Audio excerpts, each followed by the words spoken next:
دین توحید ہے، اور جو انسان لا الہ الا اللہ کا اقرار کر لیتا ہے اس پر واجب ہے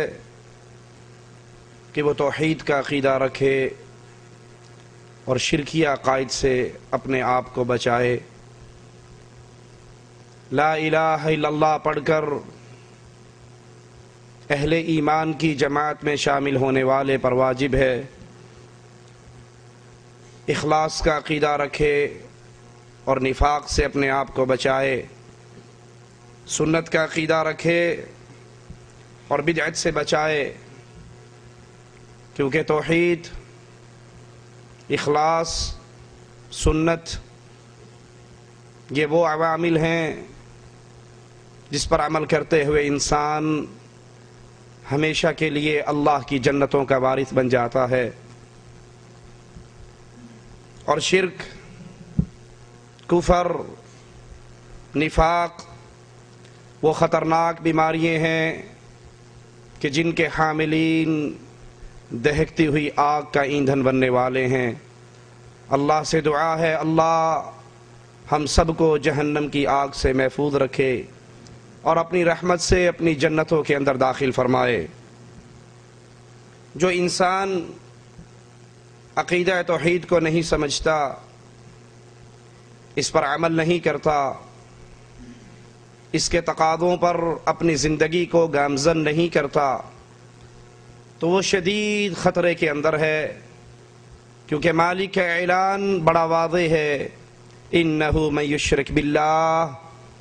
جو بھی اللہ کے ساتھ شرک کرے ایسے بندے پر اللہ کی جنت کے دروازے ہمیشہ کے لیے بند ہو جاتے ہیں۔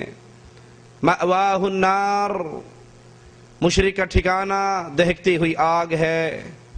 اور جہنم کا ٹھکانہ بہت ہی برا ٹھکانہ ہے۔ اگر ایک انسان دنیا کی نگاہ میں نیک اعمال بڑی کثرت سے کرتا ہے، اس کی زندگی کو اگر آپ دیکھیں، آپ کو نمازیں نظر آئیں، روزے نظر آئیں، تہجد نظر آئے، نوافل نظر آئے، لیکن عقیدے کے معاملے میں، اللہ کی توحید کے معاملے میں وہ انسان شرکی عقائد کا حامل ہو،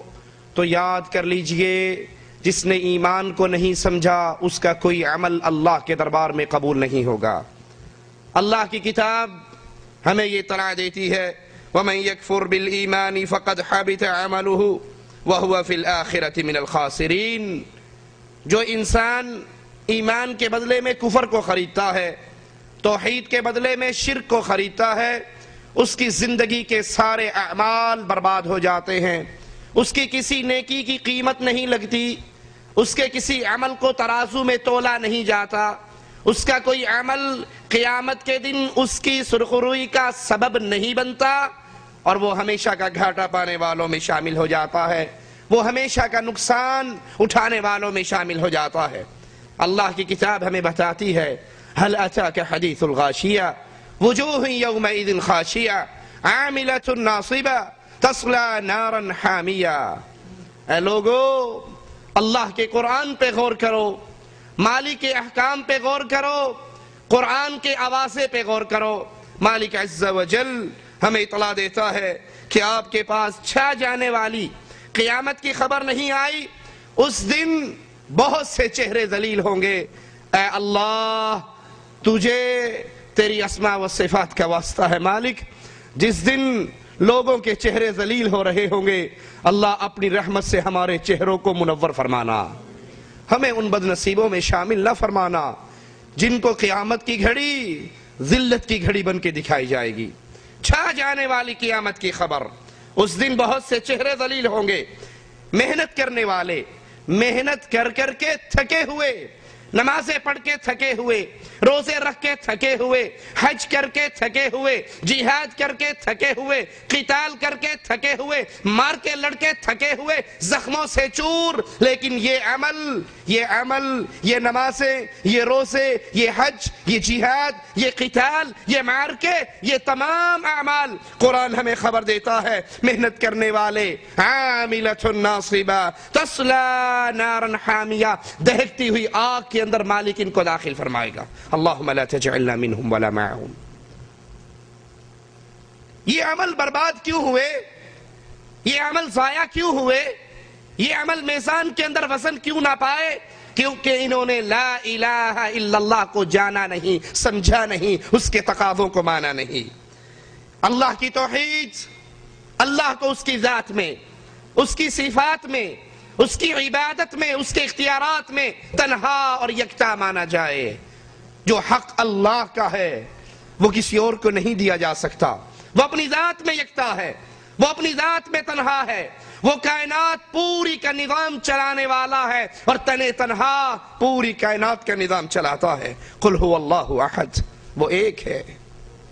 وہ بے نیاز ہے، لم یلد ولم یولد، نہ اس نے کسی کو جنا ہے نہ وہ جنا گیا ہے، اور کائنات میں کوئی اس کا ہمسر، اس کا ہم پلہ نہیں ہے، اس کے برابر کا نہیں ہے۔ کلمہ پڑھنے کے بعد کہنے والے تو پھر بھی کہہ جاتے ہیں خدا دا پھڑیا چھڑاوے محمد، محمد دا پھڑیا چھڑا کوئی نہیں سکتا، لا حول ولا قوت الا باللہ، کہ جس کو اللہ پکڑ لے اس کو محمد صلی اللہ علیہ وسلم چھڑا سکتے ہیں، لیکن جس کو محمد پکڑ لے اس کو کوئی نہیں چھڑا سکتا، یعنی اللہ بھی نہیں چھڑا سکتا۔ لا حول ولا قوت الا باللہ، اللہ کے برابر کا، اللہ کا ہمسر، اللہ کا ہم پلہ کوئی نہیں ہے، وہ یکتا ہے، غنی ہے، تنہا ہے۔ قرآن حکیم بیان فرماتا ہے، غور کیجئے، ان فی خلق السماوات والارض واختلاف اللیل والنہار والفلک التي تجری فی البحر، یہ قرآن کی آیات، یہ کھلی ہوئی نشانیاں، یہ اللہ کی توحید کے دلائل ہمیں لا الہ الا اللہ کے مفہوم یاد کرواتے ہیں۔ ان فی خلق السماوات والارض، اللہ نے آسمان کو پیدا کیا، اللہ نے زمینوں کو پیدا کیا، اس آسمان اور زمین کی پیدائش میں اللہ کی توحید کی نشانی یہ ہے۔ واختلاف اللیل والنہار،